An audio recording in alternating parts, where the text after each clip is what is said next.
કેમ છો મિત્રો? સ્વાગત છે તમારો આજના વ્લોગમાં. બધાને મારા હર હર મહાદેવ. તો મિત્રો, અત્યારે હું છું સુરતમાં અને નાઈ ધોઈને રેડી થઈ ગયા છે, તમે જોઈ શકો છો. અને અત્યારે થોડીક વારમાં આપણે ચા પાણી નાસ્તો કરી લઈશું. તો આગળ વ્લોગમાં બન્યા રહેજો. આજનો વ્લોગ બહુ જોરદાર બનવાનો છે, તો ખાસ વ્લોગમાં બન્યા રહેજો.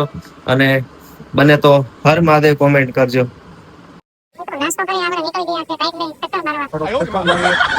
તમે જોઈ શકો છો વરસાદી માહોલ છે અત્યારે.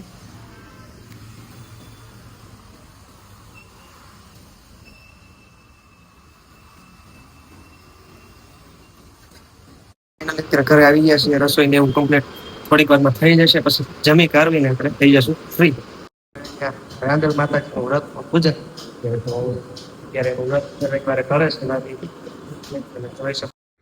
તો રાંદલ માતાજીનું પૂજન થઈ ગયું એટલે અમે થાળ ધરાવી દીધો અને થાળ કમ્પ્લીટ ધરાઈ ગયો છે. અને હવે અમે પણ જમવા બેસી જઈએ છીએ. તો આપણી ડીશ આવી ગઈ.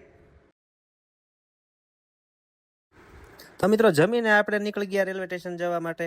આપણે રિક્ષા આવી ગઈ, નીકળી ગયા છીએ હવે રેલવે સ્ટેશન તરફ. તમે જોઈ શકો છો લગેજ ઘણો બધો છે એટલે સ્પેશિયલ રિક્ષા કરી. ફાઇનલી રેલવે સ્ટેશન આવી ગયા છીએ સુરત, અને અહીંથી આપણે કથામાં જવા માટે નીકળવાનું છે. તો વિડીયોમાં બન્યા રહેશો. મિત્રો, ફાઇનલી ટ્રેનમાં બેસી ગયા છીએ અત્યારે સુરતથી, અને આપણે પુણે જવાનું છે કથામાં. બધા મિત્રો વ્લોગમાં બન્યા રહેજો અને હર હર મહાદેવ કમેન્ટ કરજો. હર હર મહાદેવ.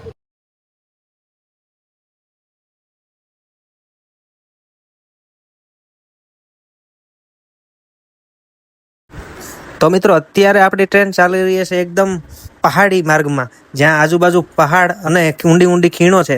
તો તમે જો પુણે આવો તો આ અદ્ભુત નજારો જે પહાડોની વચ્ચેથી ટ્રેન જાય છે એ જોવાનું ભૂલશો નહીં.